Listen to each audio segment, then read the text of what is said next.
함께 읽겠습니다. 그러므로 여호와께서 그들을 멸하리라 하셨으나 그가 택하신 모세가 그 어려움 가운데에서 그의 앞에 서서 그의 노를 돌이켜 멸하시지 아니하게 하였도다. 아멘. 시편 106편 13절부터 23절까지 본문입니다. 여호와께서 모세로 통하여 돌이키게 하셨다. 여호와께서 모세를 통하여 돌이키게 하셨다라고 하는 말씀의 제목입니다. 시편 106편 계속해서 살펴보고 있는데요. 오늘은 세 번째 시간, 세 번째 단락을 우리 함께 보고자 합니다. 자, 오늘 본문의 주제 23절로 잡았는데요. 23절의 내용은 하나님께서 모세를 통하여 백성들을 돌이키게 하셨다가 주제로 설명하고 있습니다. 23절 보겠습니다. 그러므로 여호와께서 그들을 멸하리라 하셨으나 그가 택하신 모세가 그 어려움 가운데에서 그의 앞에 서서 그의 노를 돌이켜 멸하시지 아니하게 하였도다. 자, 이렇게 증가하고 있는데요. 왜 이런 이야기를 하는가? 이제 상황을 우리가 살펴보아야 할 것입니다. 먼저 구원에 대한 개념을 우리가 다시 한번 좀 정리하고 이 이야기를 살펴보면 좋겠는데요. 구원이 어떤 것인가? 구원은 우리 앞에 놓여져 있는 문제가 해결되는 게 아니라는 거죠. 그거는 성경에서 말하는 구원의 내용이 아닙니다. 성경에서 말하는 구원이라고 하는 건 어떤 개념이냐면 하나님을 알지 못하는 상태에서 벗어나서 하나님을 아는 상태로 바뀌게 되는 것, 이걸 구원이다 이렇게 말하고 있습니다. 이스라엘 백성들이 하나님을 알지 못하는 상태였죠. 그래서 이것을 애굽이라고 부릅니다. 자, 이 애굽의 상태에 있는 자들에게 모세를 보내셔서 그들을 인도해 내시고 하신 일이 무엇이냐, 광야에서 하신 일이 무엇이냐, 하나님이 어떠한 분이신지를 말씀을 통해 가르쳐 주셨습니다. 왜 그러느냐? 하나님이 어떠한 분인지를 가르쳐 주기 위함이었죠. 자, 이렇게 하나님을 알지 못하는 자가 하나님을 아는 상태로 변화되게 됩니다. 자, 이것을 성경에서는 구원이다 이렇게 이야기하고 있는 것입니다. 애굽, 함의 아들이라는 이름을 갖고 있죠. 미츠라임이었고 그 애굽의 아들, 함의 아들 미츠라임에서 함의 아들인 가나안의 상태로 바뀌게 되는 것입니다. 미츠라임이 애굽이었고요. 가나안이 이제 가나안이죠. 미츠라임은 하나님을 알지 못하는 상태라고 한다면 가나안은 하나님을 아는 상태로 바뀌게 되는 것. 자, 이것을 가리키고 있는 말입니다. 그 속뜻은 하나님을 알지 못했던 아들이 하나님을 아는 아들로 바뀌게 되는 것. 자, 이것을 구원이다 이렇게 말하고 있는 것이죠. 그러면 하나님을 알지 못하는 상태에서 어떻게 하나님을 아는 상태로 바뀌게 되는가? 그 중간에 매개가 되는 것이 바로 모세라고 하는 인물이 등장하는 것입니다. 모세, 인물, 역사적인 인물로 우리가 이제 만나는데요. 그 속뜻은 하나님의 말씀을 가진 자라는 뜻이 되겠죠. 실제로 모세를 통해서 한 일은 이스라엘 백성들에게 말씀을 가르쳐 준 일이었습니다. 자, 이 모세를 통해서 하나님을 알게 되는 것이죠. 따라서 이 모세는 결국 하나님께서 자신의 뜻을 나타내시고자 하는 하나님의 말씀을 상징하고 또 이것이 예수 그리스도를 모형으로 하고 있죠. 예수님이 바로 이제 모세가 바로 예수님의 모형이 되는 것입니다. 따라서 모세를 따르게 되면 구원을 얻는 것처럼 말씀을 따라가게 되면 구원이 되는 거죠. 자, 말씀을 따라간다. 이 모세를 따라간다. 신약의 표현하면 예수를 따라간다라는 말이 되겠잖아요. 자, 예수를 따라가면 구원을 얻는다. 구원이 무슨 뜻이라고요? 하나님을 아는 것이라고 했어요. 문제가 해결되는 게 아니고 하나님을 아는 것입니다. 그래서 예수를 가리켜서 뭐라고 합니까? 길이요, 진리요, 생명이라고 이야기한다는 거죠. 하나님께로 나아가는 길, 하나님께로 나아가는 그 진리, 하나님의 생명으로 도달하는 그 생명 그 자체가 되기 때문에 예수께서 자신을 가리켜서 길이요, 진리요, 생명이다 이렇게 얘기하는 것이고 우리 옥토교의 외벽에 헬라어로 새겨져 있는 내가 길이요, 진리요, 생명이라는 글이 그래서 이제 기록이 되어 있다라는 거죠. 예수를 통해서 나아갈 때 비로소 하나님을 알게 됩니다. 왜냐하면 그것이 하나님의 의도요, 섭리가 되기 때문이죠. 이처럼 하나님을 알지 못하는 상태에서 하나님을 아는 상태로 바뀌게 되는 것을 구원이라고 말하고 그 방법을 모세를 통해서, 말씀을 통해서, 예수를 통해서, 성전을 통해서 가르쳐 주셨기 때문에 우리 모든 믿음의 백성들은 자기 스스로 자기의 생각 가운데 머물러 있지 아니하고 그 말씀에 붙들려서 나아가야 된다라는 것입니다. 자신의 상황 가운데 가만히 내어 있지 아니하고 하나님이 보내신 자 모세와 같이 예수와 같이 말씀과 같이 더 나아가서 이 세상과 같이 하나님께 나아가서 보여주시는 그것들에게 나의 마음을, 나의 상태를 부착시켜서 그와 결합하여 나아가게 될 때 하나님의 온전한 뜻을 깨닫는 백성이 된다라는 거죠. 자, 이것을 구원이라고 말하고, 그 구원이라는 이름의 뜻을 가지신 분이 바로 예수님 아니시겠습니까? 자, 그를 붙들고 나아가도록 우리 가운데 이 이야기를 가르쳐주고 있습니다. 그러므로 본문에서 여호와께서 모세를 통하여 돌이키게 하셨다라고 하는 것은 하나님의 뜻을 아는 지경에 머무르게 하신 것이죠. 나의 상태, 하나님을 알지 못하니까 나라고 하는 상태에 머물러 있죠. 모세를 보내주셔서 하나님의 뜻이 무엇인지를 가르쳐 주셨습니다. 그러면 나의 상태에 머물러 있지 아니하고 하나님의 뜻이 무엇인지를 찾게 되어 구하게 되고 그의 상태를 깨닫게 되는 거죠. 이걸 성경에서는 돌이키다라는 말로 설명하고 있습니다. 우리가 보통 사용하고 있는 회개가 바로 그런 뜻입니다. 회개, 나의 마음에서 하나님의 마음으로 바꾸는 거잖아요. 이걸 돌이키다라는 단어를 사용하고 있다는 거죠. 죄를 뉘우치다, 네 잘못을 네가 알렸다, 나 이거 잘못했어요, 이거 용서해 주세요. 그런 차원의 것으로 회개를 말씀하시는 것이 아니라 우리의 마음의 상태가 하나님의 것으로 돌이켜야 된다라는 것입니다. 생각과 감정과 태도, 행동 모든 것들이 사람의 상황에서 하나님의 상태로 바뀌게 되는 것을 가리키고 있는 말이죠. 그래야 구원이다 이렇게 설명을 하고 있는 것입니다. 저와 여러분들을 부르신 이유가 바로 하나님이 어떤 분이신지를 알게 하셔서 그를 간절히 바라게 하시고 그 간절히 바라는 것으로 소망하는 것으로 끝나는 것이 아니라 그의 상태와 그의 성분과 그의 속성으로 완전히 변화되도록, 그래서 성경에서 말하는 새로운 피조물이 되도록 우리를 요청하시는 것이 바로 하나님의 부르심의 목적입니다.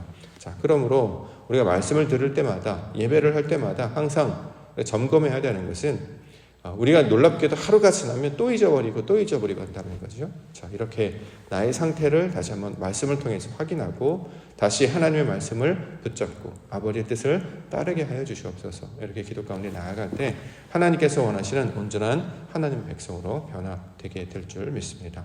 그러므로 말씀을 붙들고 항상 하나님과 동행하며 그의 모습을, 그의 뜻을 항상 따라가는 우리 믿음의 성도님들과 교회가 되기를 소망합니다. 자, 본문의 내용들 잊어버리는 상태 먼저 설명하고 있는데요. 13절부터 15절까지 보겠습니다.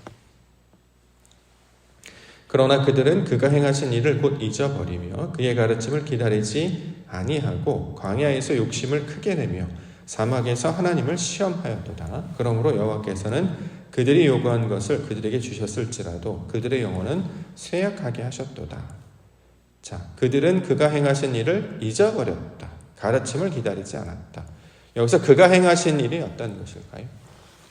그가 행하신 일. 우리가 보통 이제 역사적 사건으로 보면 이스라엘 백성들을 애굽에서 인도에 내시기 위하여 베푸신 모든 하나님이 하신 일, 이제 보통 이렇게 이야기하죠.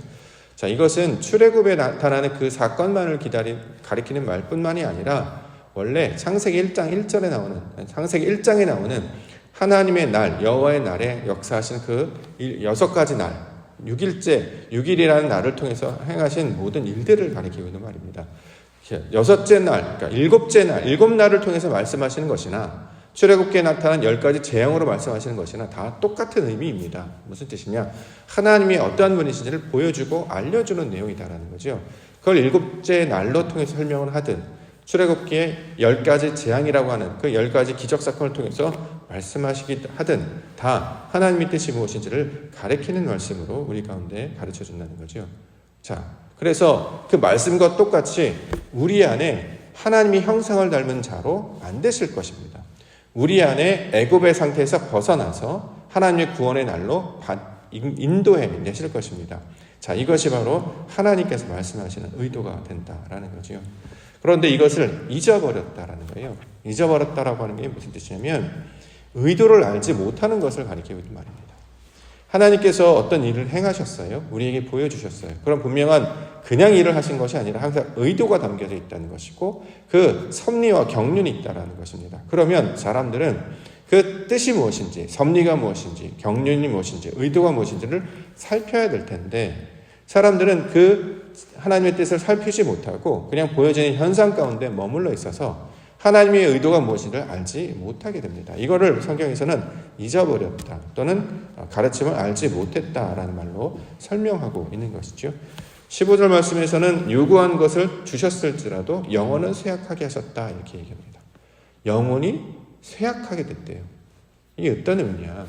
하나님이 주시는 일을 알지 못하는 상태를 가리키고 있는 말입니다. 우리가 바로 그런 상태였다라는 거죠. 상황이 펼쳐지고 우리 삶을 살아갈 때에 가장 어려운 일이 왜 이런 일이 일어나는지, 이곳 가운데 나는 어떻게 해야 되는지 그 의도를 알지 못하고 있는 상태였잖아요, 우리가. 그렇죠? 그냥 평상시대로 그냥 늘 살아왔습니다. 우리의 일상 가만히 보게 되면 대부분 이렇게 반복해서 이제 진행이 되지 않습니까? 봄, 여름, 가을, 겨울 1년이 특별히 새로운 일을 감당하는 것이 아니라 일상적인 일을 계속 반복하며 나아가요. 자, 그 반복함 속에서 아버지의 뜻을 알지 못하면 이처럼 답답한 일이 없겠죠. 자, 왜 이런 일이 일어난지, 나에게 무엇을 요구하는지를 모를 때에 우리는 이것을 하나님을 잃어버린 상태다라고 말씀하고 있는 것입니다. 이것을 가리켜서 육신의 상태, 애굽의 상태, 또는 하나님을 알기 전의 상태, 이방인의 상태라고 이야기한다라는 거죠. 자, 그렇게 알지 못하는 상태에서 벗어나게 하시는 거예요. 누구를 통해서요? 모세를 통해서, 말씀을 통해서, 예수를 통해서 우리를 인도해 내시고 변화시킨다라는 거죠. 자, 이렇게 변화되는 내용이 하나님의 의도가 되는 것임을 우리가 기억을 해야 할 것입니다. 그래서 그 변화로 우리 가운데 보여주시는 것이 바로 불, 심판입니다. 17절, 18절. 땅이 갈라져 다단을 삼키며 아비람의 당을 덮었고 불이 그들의 당에 붙으며 화염이 악인들을 살랐도다. 성경에 이제 이것을 신화처럼 설명을 하면 불로 사람을 태우는 것 같은 이미지로 우리가 떠올리게 되지 않겠습니까? 근데 왜 이야기를 하냐면 그래야 우리가 이해를 할 수 있기 때문입니다. 하나님께서 나타내시는 의도를 말씀에 담아서 보여주지 않으면 우리가 이해를 하지 못하기 때문에 이렇게 말씀으로, 인물로, 사건으로 말씀을 하시는 거예요. 근데 중요한 것은 지금 똑같은 일이 벌어지고 있지 않죠. 사람이 불에 붙는다든가 화염에 처하는 일은 없잖아요. 지금도 만약에 하나님의 사람이 된다고 하면 하나님을 가르치시기 위해서 사람에게 불을 붙이거나 이러진 않지 않겠습니까? 근데 성경에서 그러면 불을 말씀하신 이유가 뭘까? 이걸 해석할 수 있어야 되겠죠. 성경에서 말하는 불은 빛을 상징하는 것입니다. 단어도 똑같이 사용하고 있습니다. 빛, 하나님께서 우리에게 알게 하셔서 우리의 마음을 열게 하셔서 알게 하시는 거예요. 이걸 빛 또는 불 이렇게 설명을 하고 있죠.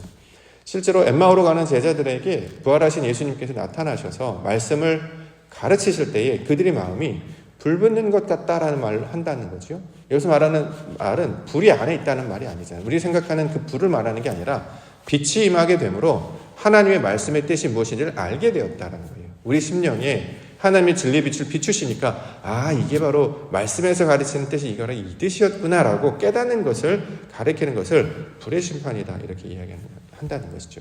자, 말씀을 들려주셔서 하나님의 뜻을 알게 하심으로 바꾸시는 이야기를 역사와 인물과 사건을 통해서 증거하고 있다는 거예요.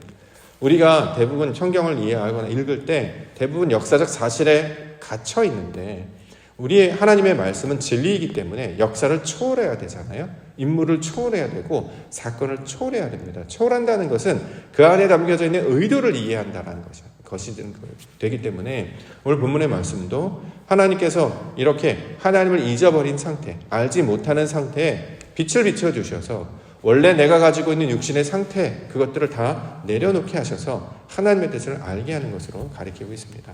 그러므로 신앙이라고 하는 것은 어떤 과정을 거치는 것이냐면 자꾸 자기가 생각하는 신앙 방식이 옳다라고 믿고 있지 않습니까? 우리는 그렇지 않아요? 교회를 다니면 그런 분들 만납니다. 이게 신앙이 이렇게 하는 게 맞다, 이게 옳다라고 늘 주장하시는 분들이 있어요. 그 근거를 갖고 오셔야 되는데 근거는 얘기하지 못하고 뭐라고 얘기하냐면 우리 교회는 원래 이렇게 있다, 나는 이렇게 배웠다, 어떤 교회가 그렇게 하더라. 이건 다 사람들의 방식이잖아요. 그렇지 않습니까? 자, 그런 모양들이 나타날 수도 있겠죠. 그러나 중요한 것은 신앙이라고 하는 것은 자기가 가지고 있는 그 틀을 깨셔야 이걸 깨어나게 됩니다. 이 방법이 맞아? 거기서 일어나셔야죠. 바뀌셔야죠. 그렇기 때문에 내가 원래 가지고 있는 습관, 내가 가지고 있는 어떤 방향들 이런 것들 다 내려놔야 그래야 새로운 것들을 받아들이게 됩니다. 하나님께서는 당신을 나타내시기 위해서 역사를 통해서 인물을 통해서 사건을 통해 계속 말씀을 하시는데 사람은 계속 과거에 매여 있어서 낯선 일이 벌어지면 받아들이지 않아요. 사람도 받아들이지 않고 어떤 상황도 받아들이지 않아요. 그래서 옛날 것을 그냥 꾸역꾸역 옛날 옷을 꾸역꾸역 입고 있는 것처럼 계속 옛 부대 과거의 부대로 뒤집어 쓰고 계속 머물러 있다는 거죠. 그럼 하나님의 뜻을 알지 못하게 됩니다.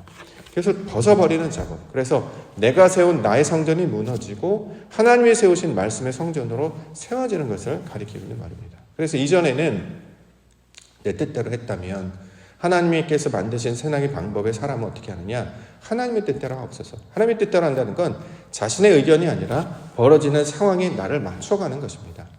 그러면 교회 공동체에 어떤 의견들이 있을 것이고 어떤 방향들이 있을 것이고 어떤 지혜들이 모아지게 될 텐데 물론 개개인의 사고의 방식들은 다 다를 수 있겠죠. 그러면 100가지, 1000가지, 10,000가지가 넘지 않겠습니까? 그러나 합의를 통해서 아버지의 것을 구하게 될 때 이걸 이렇게 맞춰가요. 그러면 내 생각으로 불안합니다. 과연 잘 될까? 그런 일이 일어날 수 있을까? 근데 놀랍게도 생각이 바뀌게 되죠. 왜냐하면 내 방법대로 하지 아니하고 하나님의 방법대로 없어서 그러면 이전에 경험하지 못했던 새로운 일들을 경험하게 된다는 것이고 결국 하나님께서 우리 가운데 말씀하신 뜻을 발견하는 것으로 이 기회를 얻을 수 있다는 것입니다. 자, 이것이 아버지의 뜻으로 바뀌게 되는 모세를 통하여 돌이키게 되는 하나님의 방식을 가리키고 있는 말이죠. 우리가 이제 하루를 살아갑니다. 그러면 익숙한 장면들이 반복되지 않습니까? 근데 중요한 것은 하나님의 것을 찾아야죠. 나의 익숙한 방식에서 새로운 것들이 나타나게 될 때 이것을 낯설다고 거부할 것이 아니라 이게 하나님의 방법일 수 있겠다라고 하면 하나님의 뜻을 찾는 과정으로 우리는 삼아야 할 것입니다. 놀랍게도 그런 일들을 통해서 나의 생각을 넓히시고요. 우리의 삶의 지경들을 넓히시는 일을 하나님께서 지금 하고 있습니다. 우리에게 완전함을 주셨고 완성됨을 주셨고 다만 우리가 눈이 좁아서 생각이 좁아서 경험이 부족해서 알지 못하는 것들을 하나님께서 경험케 하시고 보게 하시고 확장하게 하셔서 인도해 나아가신다는 것입니다. 따라서 이 말씀을 우리가 붙잡고 하나님의 나라와 뜻을 구하는 것은 아버지 이것을 하나님이 하시는 일로 받게 하옵소서. 이것이 하나님의 뜻이라면 나의 생각을 내려놓고 아버지의 뜻이 무엇인지를 깨닫게 하시고 이 일을 통해서 역사하시는 하나님의 것을 바라보게 해 주시옵소서. 이렇게 나아가는 자들을 성경에서는 하나님의 사람, 하나님을 아는 사람, 이걸 다시 말해 믿음의 사람이라고 하지 않겠습니까?